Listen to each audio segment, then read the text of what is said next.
Yo, today is November 9th, 2021. Been away for a few months. Haven't given an update. Thought I would now. Think it's been long enough. I guess I'll quickly go over what's been happening with my jobs. Well, I only have one now. I was laid off from the hotel I worked at around the end of September. They didn't have any more work for me. Probably because they couldn't afford to keep me, since they weren't receiving much business. And the cleaning job I had, which was my very first job ever, worked there for nearly a year. I dropped just a week ago, and it was a little sad departing from there. It was no, I couldn't have asked for a better first job. Remember, I spent nearly 2 years just searching, sending out applications, and never receiving anything back, not even a phone call. Only went in for a few interviews and they all failed miserably. And it wasn't until around the end of last year when I finally did receive a phone call. I applied to their listing on Indeed, and I had a phone interview after that, and to my complete shock, they hired me, and I started working around the end of November, and I didn't miss nearly a single day. I cleaned every weekday, and it was great, and it gave me other opportunities to where eventually now I'm working at Tim Hortons, and that's my only job now, because even though I'll always be grateful for that cleaning job, it just was too far to afford keeping. It would take me 30-40 minutes to drive, and you'd be paying so much for gas each and every week. It's just totally not worth it. Tim Hortons is just right near where I live, so it all works out. But yeah, I've been working at Tim Hortons for 2 months now, and it's been an interesting experience so far. Definitely a learning process, having not worked in such an environment where, it's typically fast-paced, and you're constantly on your feet, doing shit. I was originally working for only 2 days a week there, until eventually I started asking for more shifts, and they ended up moving me to another store 5 minutes down the road.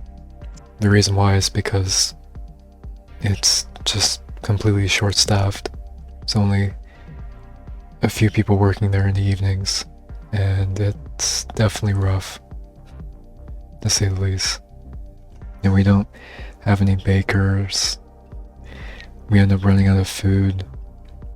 You end up having to do 5 different things at once, from handing out food, like doing the drive-through, taking orders, making coffee, doing the counter, and making sandwiches.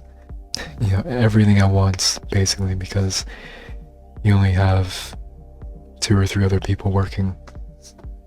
So it's definitely rough, but I kind of like it at the same time, because you're pretty much just winging it. You're not necessarily held accountable, per se, in the sense that you're not expected to do everything right. It's just, you're just trying to get shit done the best you can, to the best of your ability. It's taught me how to deal with people as well. I think working these fast food jobs, you end up dealing with a lot of awful people out there. Some of the worst people. Mean, entitled, and think they can treat, minimum wage fast food workers like dirt. You see how awful people can be. You learn how to deal with those people, and it's a valuable experience in that sense. The work itself isn't necessarily hard. There's just a lot to remember. But once you get it down, when it comes to, making coffee, operating the register, taking orders, it becomes easier over time. But I'll definitely say that there's way too much to the menu. Way too much. So much food, coffee, different types of coffee, or drinks rather. I really just think that Tim Horton should have kept it as coffee and donuts. Like all these different types of sandwiches. No, it's completely unnecessary. So there's all that, and I guess finally, it's also been valuable in the sense that I'm interacting with more people now than I ever had before, after being isolated for so long since graduating high school, and throughout high school as well, being isolated in my room and rarely conversing with another human being outside of my family. But at the same time, I've also gotten the sense that there's a few other coworkers who don't necessarily like my presence, per se. I feel as though they're a bit turned off by me in some way. And it's not necessarily anything that I've ever said to them. I've never gone on my way to be invasive or inappropriate. I like to think of myself as a somewhat socially conscious individual. I don't know, I think it's just how reserved and quiet I am. And I have a soft voice. Kind of gives off a certain vibe that rubs people the wrong way. Some of the other girls I work with, like, whenever I've tried to speak to them, they kind of give me the cold shoulder. Like they're very standoffish. They give one-word responses, and I've never said anything bad to these girls. I've never done anything to to come on to them or whatever. I've never done anything like that. Of course not. But you just get the sense that they're turned off in some way. There's just not a whole lot that can be done to remedy the situation. I feel as though whenever I've kept trying to to be friendly with them, it just makes the situation worse. So I've quickly learned that I need to stop trying so hard. I need to stop trying to change people's perceptions of me. Because once they fit you in a box that they've designated, once they develop that perception of you, they'll never let you live it down. So the best course of action would just be to avoid them. Only speak to them when absolutely necessary, and keep it strictly professional. And, don't try to force extroversion. Don't try to force the conversation. Just own who you are. Realize that not everyone is going to like you, and everyone has to, and that's completely okay. Fortunately, there are other people that I've gotten along with on a basic level, that I've been somewhat friendly with. So that's good. I'm appreciative of that. But there are others who don't like me. But that's just how life is. It's not necessarily anything I've ever said to them. It's just simply my demeanor and my vibe, per se, lack of a better term. Yeah, so luckily I've been able to get along with some of my other coworkers. There's actually been this one girl who was weirdly interested in me for a little bit, and she has the polar opposite personality. Generally a very extroverted, social girl. She was asking a lot of personal questions about myself, and I remember one day I didn't have a ride home. I was waiting for my dad to pick me up, and she was ending her shift as I was in the break room. And, I told her I didn't have a ride home, and she ended up offering me to drive me home, which she did, and it was a weird experience. She was doing most of the talking, and I was simply, following along, giving my input here and there. So it ended up being so awkward. Yeah, it's just a bit strange, and I ended up giving her my Instagram afterwards. We exchanged usernames, and I've never really experienced anything like this, and I don't want to necessarily be weird about it. I don't think this girl is necessarily interested in me on a romantic level or whatever. I don't think necessarily it could ever work out with a girl like that. I don't see a relationship with someone like that boding too well, since our personalities are so different, and she kind of seems to live a very social, active life, and I'm not necessarily somebody who is social, that's for sure. So again, I don't want to be weird about it. I think she's really just being friendly at the end of the day. That's all there is to it. So the point is, I've gotten along with some of my coworkers, but there are others who I haven't, and can't really explain why. And there's really not a whole lot I can do about it. But that's just how it is, and you can only try to limit the interactions you have with those people as much as possible. Keep it strictly professional. Only talk to them when absolutely necessary. And that's really all there is to it. And eventually, after enough time has passed, they'll drop those negative perceptions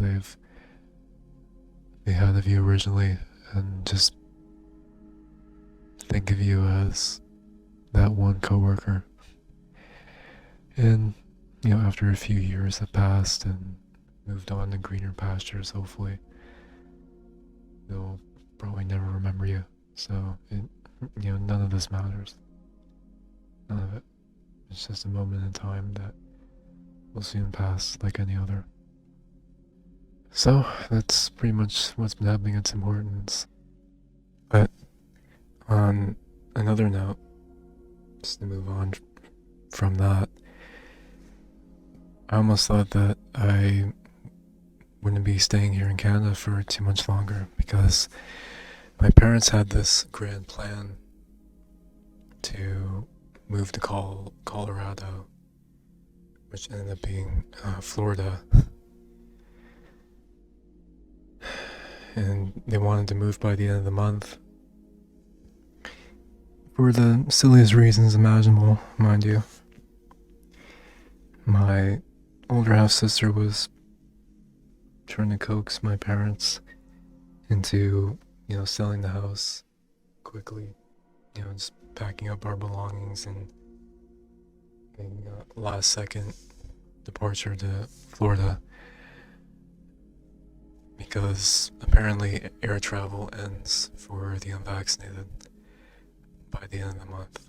And, that's bad news for much of my family, because, actually my entire family, obviously. But for my parents specifically, because they are vaccinated and have absolutely zero intentions of ever taking the vaccine. Why?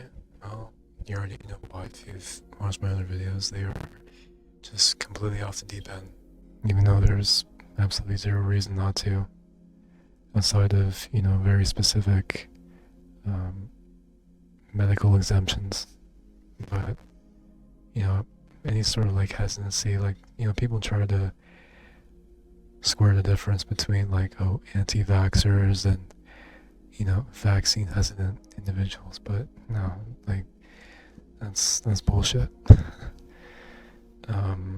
There's zero reason to be hesitant of taking the vaccine when the overwhelming amount of scientific data and evidence shows that COVID vaccines are safe and effective. The vaccines have been administered to over 2 billion people around the world at this point. If you are still hesitant at this point, you are functionally an anti-vaxxer. That's all there is to it. But anyways, that's aside from the point. They wanted to move at the end of the month, but they quickly realized that wasn't going to come to fruition because we just have way too much shit. Way too much furniture, clothes, tools, stuff that we've accumulated over the years that it would just be nearly impossible to sell the house and move in time. And I'm really glad we aren't, because I definitely didn't want to go to Florida. Definitely not. And, leave what I have going behind. I'm only now just beginning to, find my way, establish my independence, and just have that ripped apart and become a NEET, essentially, once again, because of my family's ridiculous, silly beliefs, to move out of Canada and go to Florida at the last minute, just to sit around and do fuck all, is just would be silly. So I'm glad that's not happening anymore. But that it did seem like it was for quite a while there. So I'm here to stay in Canada for the time being. I'm hoping by the time they do decide to move to the States, if they lift restrictions for the unvaccinated in terms of air travel, or in regards to that rather, I'll be able to maybe stay behind. I mean, who knows? Maybe someday, if I have a career that might want to move to the States, there might be better opportunities. We'll see. But in the meantime, I'm comfortable where I'm living here in Canada. I'm just going to continue working on myself, paving my own way, and establish my independence. So that's basically what's been happening. I will catch you later.